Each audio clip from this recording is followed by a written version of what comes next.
Hey everybody, it's your girl Coco Kitten Bruja here, and it is Sovereignty Saturday. So I am here with your sovereignty message. I have several different decks here, but we're gonna go ahead and, as always, start with our breathing work. So we're gonna take 3 deep breaths in through our nose, inhaling all higher vibrating energies. We're going to hold it in our solar plexus for 3, and then we're going to exhale through the mouth, releasing all lower vibrating energies. I have already tapped in, so there won't be any disconnect or silence for 10 to 15 seconds as you guys have experienced this week. We're going to get right into it. So go ahead and start those deep breaths. And I'm going to clear the energy with a little bit of our singing bowl here. And I will be also spraying Beautiful Brews Alchemy Intuition Mist, which I absolutely love. I've been using a lot since I got it last week. So we're going to do all of that. And then we're going to get into slanging cards, right? So I hope you've been doing your breathing work. We're going to go ahead and clear the energy with a little bit of sound.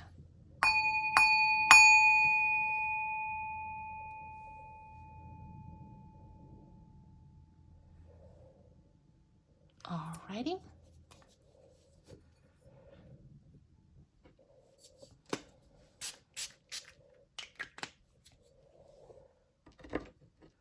All right, let's get into it. We are going to start with a little bit of tarot, Super Lunarist Tarot.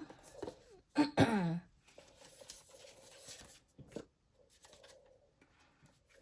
of course, the links to all of these decks will be in the description below.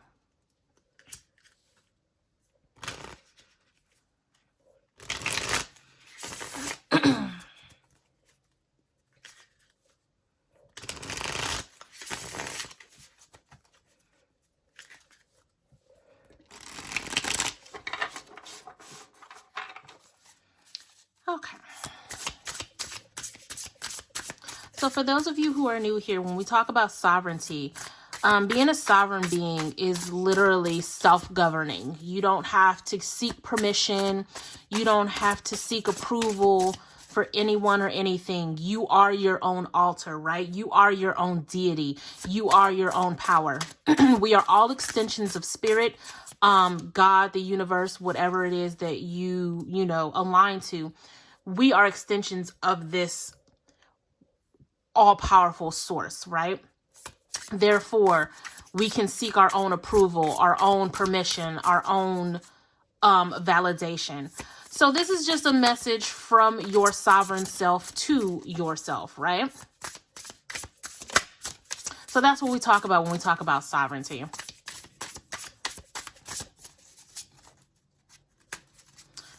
Okay, so we have the King of Cups. We have the Ten of Pentacles. We have the Ace of Swords. We have the Five of Pentacles. Actually, we're going to do 7 cards.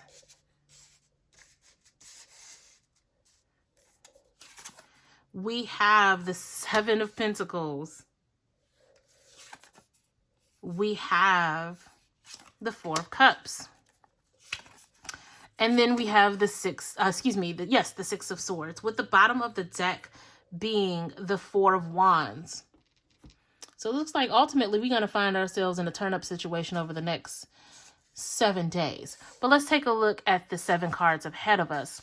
So we're starting out with the King of Cups. That is high intuition. I like to think of the King of Cups as the magician of the minor arcana, right?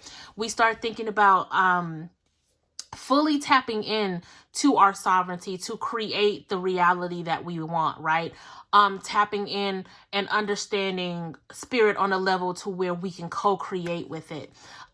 Which is why we have this Ten of Pentacles energy that comes in and tells us that when we create our own reality, we start to see the tangibility of that intuition. We start to receive the fruits of our labor that we work hard for, right? When we don't tap into outside validation, outside projections, and outside acceptance, we start to finally feel the confidence. We start to finally feel the understanding and the self-acceptance we need to go out and make what we want, what we dream about. We go out and make things tangible. That's what their Ten of Pentacles energy, it feels like. Basically taking it from a dream to reality on our own terms, in our own way. And it's because of this Ace of Swords energy, this renewed sense of thinking, this new way of these new belief systems that kind of cut away from this idea of lack, this unworthiness, this imposter syndrome that formed previously. I feel like this top row right here, it's almost backwards, right? It feels jumbled to me, because the way that I see it is we're coming in with this idea of unworthiness, of feeling like we need others to help us find a way out of no way, when ultimately we are our own leadership. We are our own acceptance. Yes, a king has counsel, but at the end of the day, the king ultimately makes his own decisions. The king ultimately has the weight of the world on its back, the kingdom, right? We are our own king. We are our own leadership. We are also our own kingdom, if that makes sense. So we have to govern ourselves. We have to seek our own self-acceptance, our own self-approval. And I feel like as we come out of this Five of Pentacles energy and understanding this King of Cups energy, we then obtain this Ace of Swords energy, this new way of thinking, this new belief system that yields us into this Ten of Pentacles energy, the tangible fruits of our new way of thinking. I know you guys are like, well, this bitch is all over the place with these cards. I read intuitively. I don't follow spreads. I go where the messages are. So then as we move into this Seven of Pentacles, and it's funny because I had a reading previously where a lot of these same cards came up, and I know she's going to look at this reading like, ain't this a bitch? But in this Seven of Pentacles energy, we talked about removing the mask of other people's projections, of other people's ideas, right? This is heavily, heavily talking about sovereignty in this reading, guys. And of course it's supposed to, because that's what the reading is about. But it is very, very, very loud in just this first layer. Seven of Pentacles is also about persevering despite any obstacles, right? Pushing through. And I feel like in this particular case, we're pushing past the projection of others, removing the mask that we put up, which is a culmination of other people's ideas, other people's suggestions, other people's projections on us. Remove the mask and we have our truest self, right? We have our most authentic self, our most sovereign self, because we don't need the ideals and the speculations of others. Now, as we move into this Four of Cups energy, I definitely feel like this is Spirit saying, hey, here's your true cup. Here's the cup of you. Here's the cup of self. But we've gotten so used and so complacent with the cups of others because they hand it to us. They are the cup of projection. They're the cup of outside validation. They are the outside dopamine that we seek. When all the while, Spirit has handed us this cup of, hey, this is what you already bring to the table. Why are you sipping from all of these other cups when you haven't touched your own? Woo! Goddamn. I needed that. Hashtag self-drag, right? Why are you trying to sip from everybody's cup when you haven't touched your own? I need to sit with that for a second. I'm gonna let y'all sit with that one for a second, because that's it right there. Start sipping from your own cup, because I bet you it tastes better than anything. It tastes better than anything that you have in front of you. That's why you see she's bored as hell. She's tired of these same old cups. that aren't giving her anything. They are not fulfilling her. Why?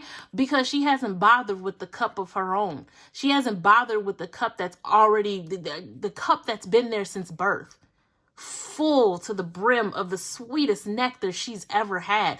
But she doesn't even see it because she's so used to sipping from other people's cups, sipping from other people's validations, projections, and permissions. Sip from your own cup. And as you start to do that, and as you start to tap into your own, you'll start to feel the transition. You'll start to get on calmer waters, leading you to the shore, right? The sun will start to rise because you are now in a position to where the swords that were there to put holes in your boat are the swords that you're going to use to forge new ground when you make it to shore. The card of transition. Guys, listen. As I always say, these readings can feel grandiose to some and mundane to others, right? This could simply be you making the decision, and I know this is very much my own experience, but it can be as mundane as you saying, you know what, I'm going to dye my hair and I really don't care what anybody else says, to something as big as I'm going to move across country and I don't need anybody else telling me that I can't do it. From grand to mundane. At the same time, the message is the same, right? Use the swords meant to puncture holes in your boat to forge new ground when you hit the shore. I'm going to keep pulling. While we're talking about water, I'm going to pull from the message of the mermaids. And I'm going to do it a little bit differently this week. I'm not going to have a bunch of tarot. This is going to be the only tarot layer. I'm going to let the oracles take the reins this week when it comes to sovereignty.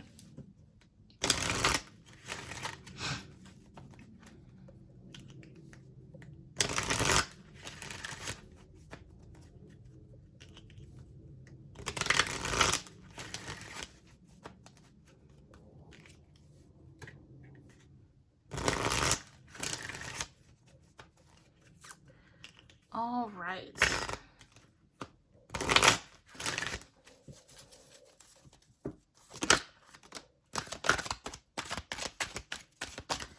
Let's see what we have here.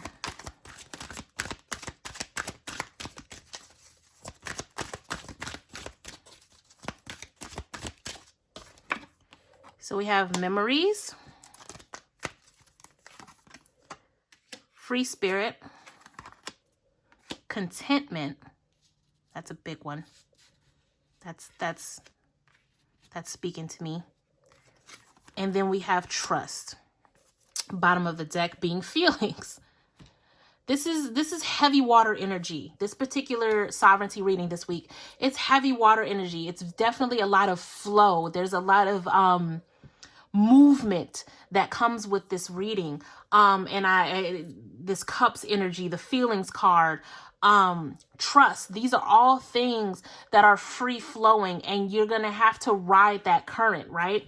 When it comes to memories, it's easy to tap into going forward when you understand what happened, right? So, just a quick note, and I hate to keep referencing my hair, but it feels like it's been such a huge transition for me, and it's relevant to this particular conversation. You go from people saying, oh no, you shouldn't dye your hair. You shouldn't dye your hair. That doesn't make any sense for you to dye your hair, to once you show them that you really didn't give a fuck and you dyed your hair. And all of a sudden it's, oh my God, it's beautiful. It looks perfect on you. You look amazing. Like, taking the memories of that, of what people said, it's easy for me to be like, you know what? These are projections. These are other people's ideas of what I should be. That's not sovereignty. I'm going to do what I want to do, what's best for me, and I'm going to govern myself. I'm going to move forward and do what I need to do.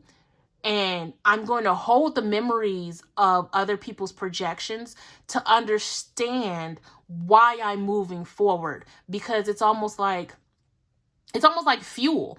It's transmutation. It's alchemy. It's taking that energy of projection of their ego and it's transmuting it, it's transitioning it into fuel to say, hey, this is why I'm doing this for me. This is why I'm not doing it for other people. Or making the choice not to do it for other people. This is why I'm making the choice for me, right? So taking the memories of their projections, of their energies, and turning it into something that you can trust as far as sovereignty for yourself. Being sovereign is definitely on par with being considered a free spirit. People will say, oh my gosh, she's such a free spirit. She does what she wants and she doesn't care about anybody else's ideas. That's sovereignty. That's being a sovereign being. It's definitely linked to being a free spirit, because you take what you want from what other people say, but at the end of the day, you do what's best for you, or you make the decision based on how you feel and not the projection of others. Now, the word contentment can go either way. I feel like this is a word of warning. It's very easy to be content letting other people make decisions for you. It's very easy to be content and comfortable accepting other people's projections and other people's suggestions, to where now you don't have to worry about who you are, because you've let other people decide for you who you're going to be.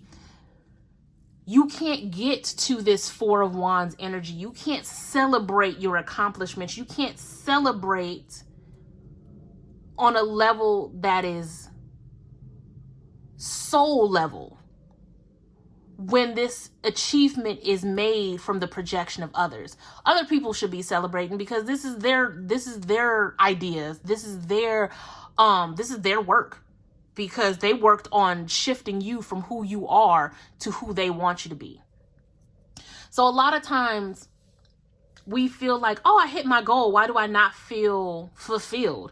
Because you may have hit the goal, but you didn't do so on your own terms. And sometimes that makes the difference in true success. Yes, you hit your goal, but do you feel successful? Did you do this on your own terms, right? Like when I pulled the Chariot card, I asked, who's driving your chariot? So you got to the end result, but who got you there? Was it you, or was it other people's projections? Was it other people's, I don't want to say guidance, because sometimes we need guidance, but it's the projections. Did you accept what other people gave you and run with it? Or did you understand it, take the guidance, and formulate your own free-spirited thought? Is it coming from a place of sovereignty, right? Let's move on to the Shaman's Dream, and you guys will see the deck review for this soon. This is a brand new deck that actually just came out this week. So I'm going to try to get the review up for it as soon as possible.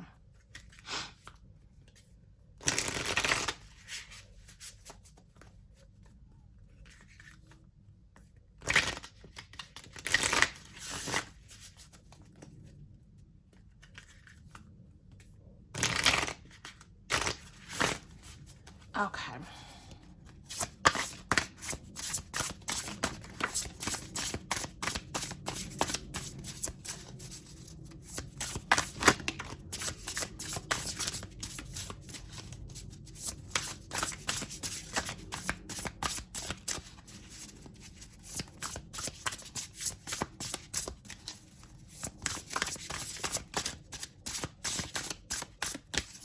Oh, okay. Well, you know what? That's more than I wanted, but I'm going to take them.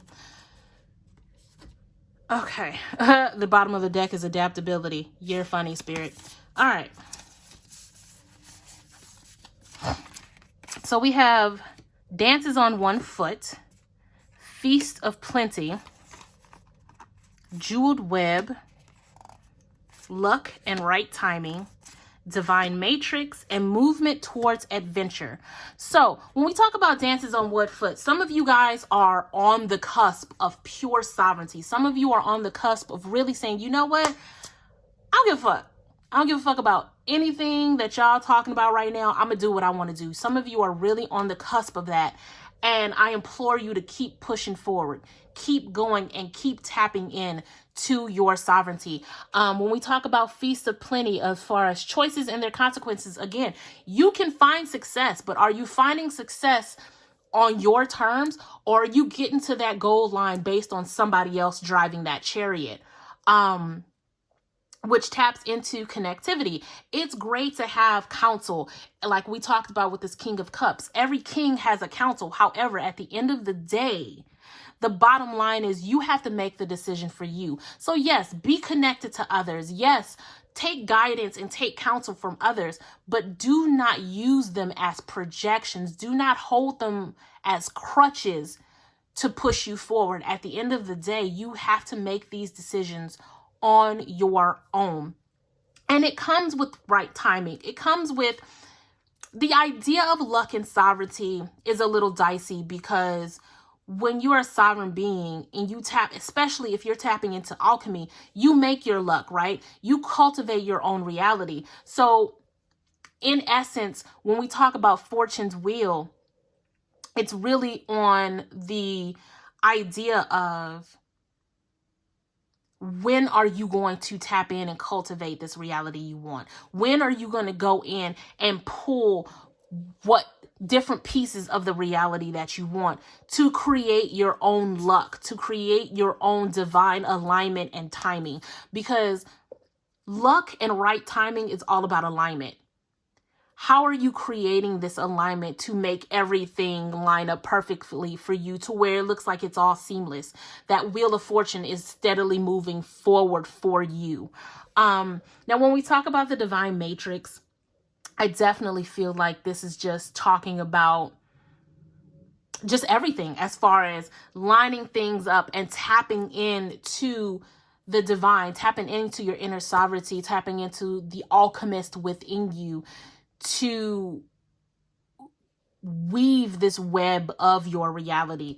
The decisions that you guys will be making this week, again, we're talking about anything from life-changing to mundane, but at the same time, it's all a matter of how you connect to spirit. It's all a matter of how you cultivate this web, cultivate this whole reality based on the decisions that you want to make. The same thing happens no matter the grand scale of the decision. You still have the same amount of steps to go through, right? And then at the end of the day, like I said, when we came down to tarot, it's about water. It's about movement. It's about forward movement. And this is literally the spirit of the river. How are you cultivating this flow, this current, right? How are you moving to your divine alignment? Is it with someone else's equipment, or is it your own that you are familiar with, that you understand, that you have created yourself? Or is it with somebody else's equipment that's foreign to you, that you're trying to make work? How easy can you get down the river with your own equipment as a comparison to somebody else's, right? So we're going to keep this short and sweet. I'm going to wrap it up with the Goddess Power Oracle, which is another newer deck. You guys will see the review for it soon. But I want to leave you guys with a goddess to take away. Now, when we talk about goddesses and sovereignty, we are every single one of these goddesses, right? However, what sets them apart is we're tapping into the part of ourselves that these goddesses represent. So you're not necessarily worshiping them. You're not, setting up an altar just because I pulled a card. However, you're tapping into the part of you that this goddess represents.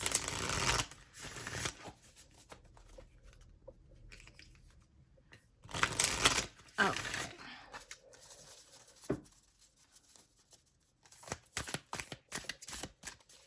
Just going to pull one. Ayin, adaptability, which we now have adaptability twice, right? Bottom of the deck is he, the sun. I'm not sure if I'm saying that right. That is a brand new goddess to me. I'm going to have to look her up. But adaptability. We now have adaptability twice. Again, you are going to have to adapt and understand what your specific sovereignty looks like. What does self-governance look like to you? It is a very adaptive thing because our environment constantly changes around us, and we are always going to have to self-check what these changes mean to us governing ourselves, us making these decisions for ourselves without the projection of others. So it's definitely time for you to, and I'm saying this to my earth signs, hashtag self-drag, you're going to have to be adaptable over the next 7 days when it comes to things that you feel are unmovable as comparison to the way you're going to have to flow like water. Earth signs, I'm saying this specifically to you. It's time to check your water placements and see where you're going to have to go with the flow this week. And then the bottom of the deck is the sun. That is bright. That is shining. That is saying at the end of the day, you will see the sun. As you tap into the self-governance and start doing things for yourself, you will see the sunshine. You will see the fruits of your labor. You will see the brightness of the day, right? That's what I have for you guys this week. I'm sending you lots and lots of love and light. And as always, I'm rooting for you. Personal readings, you can find me over at CocoKittenBruja.com. I will be dark for the month of April. I am taking some time for myself, and I am gonna celebrate my birthday and turn the fuck up at the to be quite honest with you. So if you are looking for a reading in May, you can definitely book now over at CocoKittenBruja.com. Make sure you like, subscribe, and share. Until next time, guys, peace.